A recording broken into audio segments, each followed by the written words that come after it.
Before I even get into this story, all I'm gonna say is this. Y'all better hold on to your hats and wigs because this is one hell of a roller coaster ride of a story you are about to hear from me. And if you don't hold on to what I just told you to hang on to, they will for sure be off of your heads by the end of this story. So this story, excuse me, is coming out of a place called Ada, Oklahoma. Never heard of it.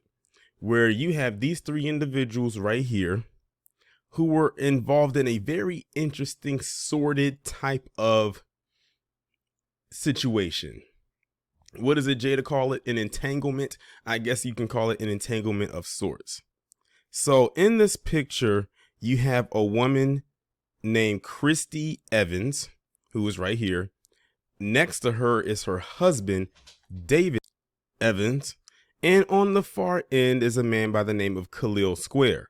So basically, as the story goes, is that David Evans had his wife engage in these activities where he would get men to come in and have sex with her while he watched. Now, we all know what that act is called. That's called cuckolding, where a man will get some other person, whoever they are, and have them have sex with their wife for pleasure, and they would watch. It's the craziest and weirdest things. And what I find is that it's mainly set up just like this. You have the PC husband, the PC wife, and they get a black man to engage. That's usually how it all plays out.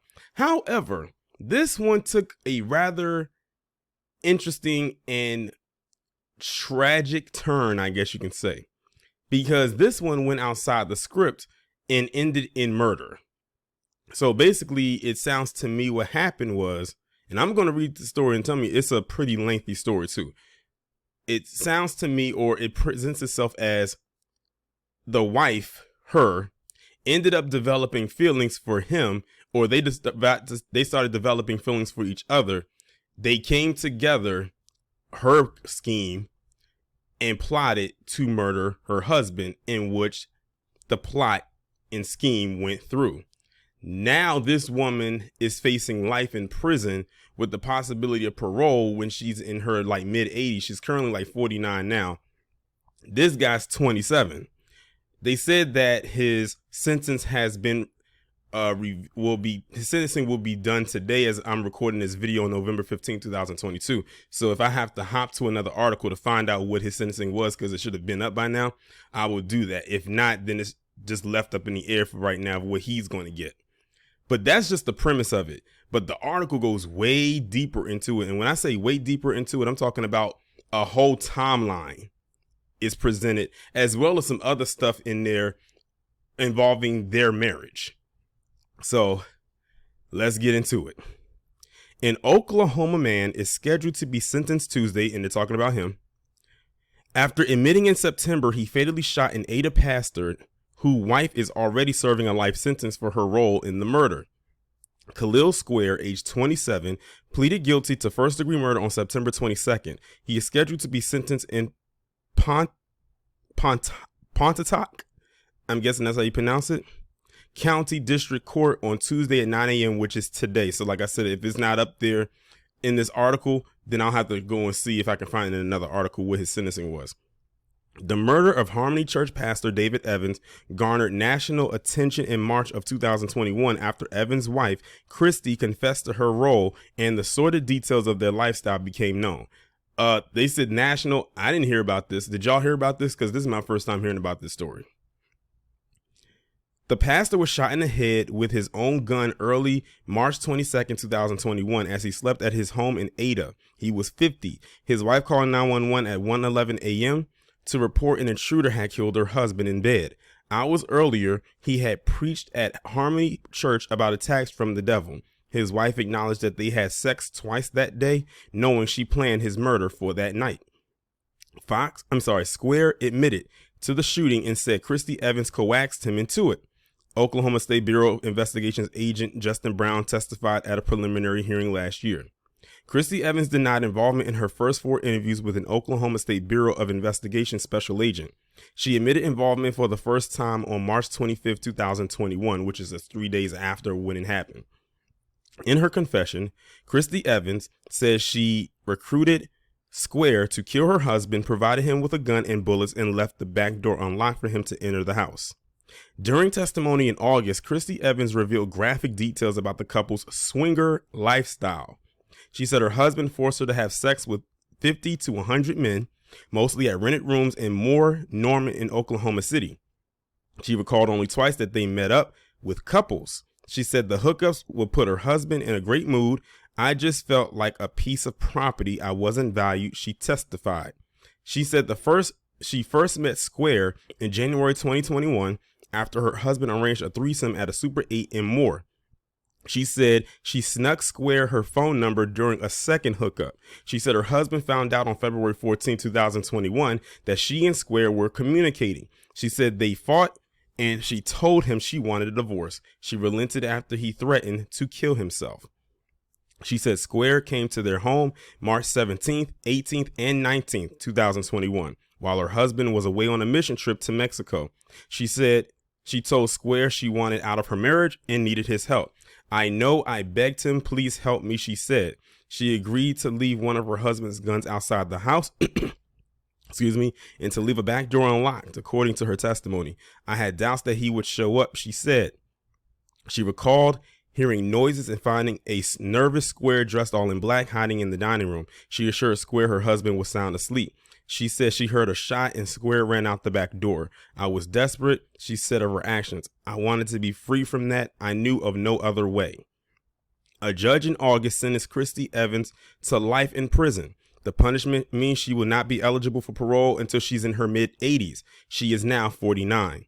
Her attorney, Joy Miskell, had asked the judge to order her to prison for only 4 years. The attorney said Christy Evans had been a victim of domestic abuse throughout their 30-year marriage and a slave to her husband's sexual wants.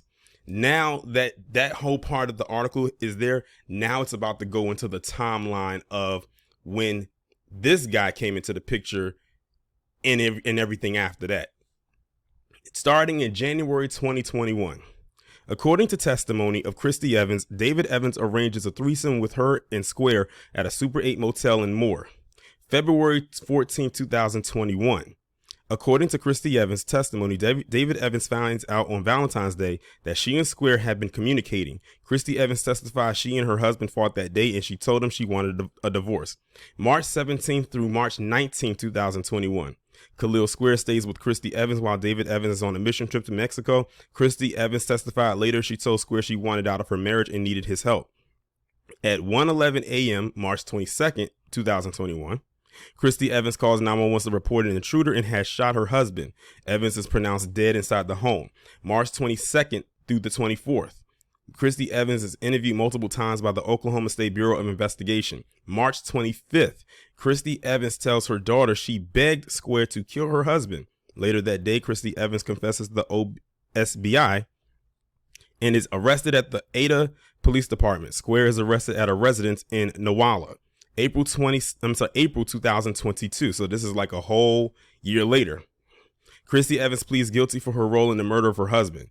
August 17th, Pontotoc County District Judge Stephen Kessinger sentences Christy Evans to life in prison. September 22nd, Square pleads guilty for his role in the murder of David Evans.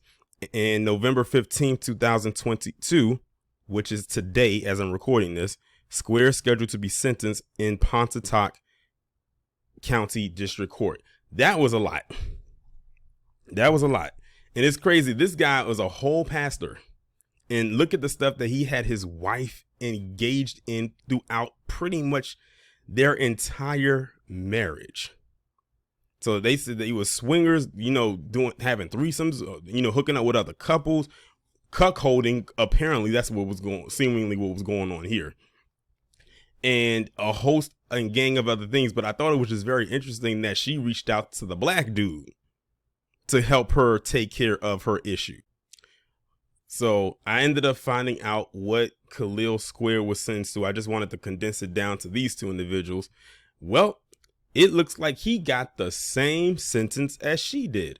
So just like she got sentenced to life with the possibility of parole, but she won't get the parole until she's in her mid-80s. So it's going to be like damn near 40 years from now.